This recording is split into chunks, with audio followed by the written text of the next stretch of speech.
ஆண்டவருடைய நாம மகிமைப்படுவதாக. அன்பானவர்களே, இன்றைய வார்த்தைக்கு உங்கள் அன்புடன் வரவேற்கிறேன். இன்றைய தியானத்துக்காக எண்ணாகமம் 13வது அதிகாரம் 30வது வசனத்தை வாசிக்க கேட்போம். அப்பொழுது காலேப் மோசேக்கு முன்பாக ஜனங்களை அமர்த்தி, நாம் உடனே போய் அதை சுதந்தரித்துக் கொள்வோம், நாம் அதை எளிதாய் ஜெயித்து கொள்ளலாம் என்றான்.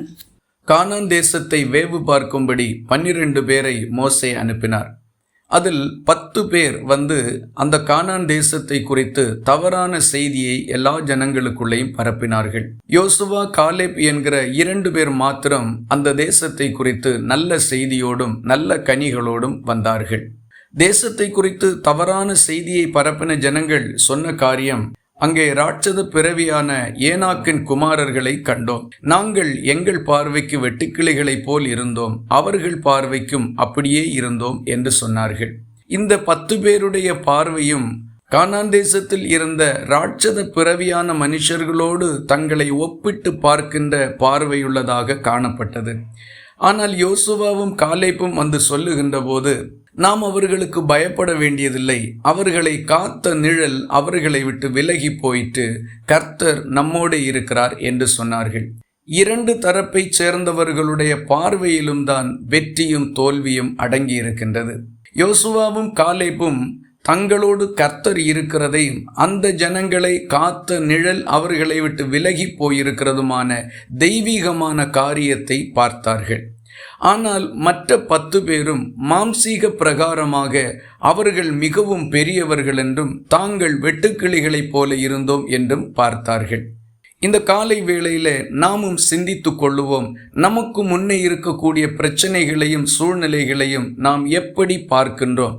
ஒரு உலக பிரகாரமான பார்வை நம்மிடத்தில் இருக்குமானால் தவறான முடிவுக்கு நாம் வந்து விடுவோம், அந்த 10 பேரை போல. ஆனால் ஒரு தெய்வீக பார்வை நம்மிடத்தில் இருக்குமானால் சூழ்நிலைக்கு அப்பாற்பட்டு நம்முடைய வெற்றியை காணுகிறதற்கு நம்மால் முடியும். இந்த 10 பேரும் சொன்ன தவறான செய்தியை கேட்டு இஸ்ரவேல் மக்கள் எல்லாரும் மிகவும் கலங்கி பயந்து அழுது முறுமுறுத்து கொண்டிருந்தார்கள். மற்ற 2 பேரும் சொன்ன தெய்வீகமான ஆலோசனையை யாரும் கேட்கிறதற்கு முன்வரவில்லை.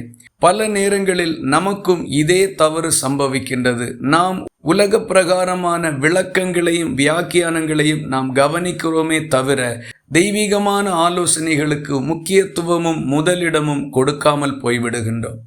ஆகவே தேவன் நம்மை ஆசீர்வதிக்க சித்தம் கொண்டிருக்கின்றார், நம்மை நடத்தி கொண்டிருக்கின்றார். ஆனால் நம்முடைய வெற்றியும் தோல்வியும் நம்முடைய பார்வையில் இருக்கின்றது.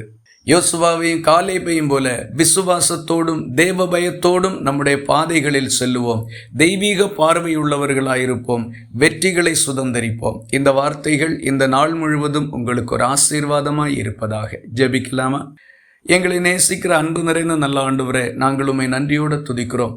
இந்த ஆசீர்வாதமான காலை வேளையிலே எங்கள் காரியங்களையும் சூழ்நிலைகளையும் ஒரு தெய்வீக கண்ணோட்டத்தோடு பார்க்கும்படிக்கு எங்களுக்கு நல் மனதை தர வேண்டும் என்று நாங்கள் ஜெபிக்கின்றோம். மாம்சீக பிரகாரமான உலக பிரகாரமான பார்வைகளை தவிர்க்க எங்களுக்கு உதவி செய்தருளும்படி ஒப்பு கொடுக்கிறோம். ஜெபத்தை கேட்டதற்காக ஸ்தோத்திரம். இயேசு கிறிஸ்துவிலே வேண்டிக் கொள்ளுகிறோம் எங்கள் அன்புள்ள நல்ல பிதாவே, ஆமேன். கர்த்தர் தாமே உங்களை ஆசீர்வதிப்பார்.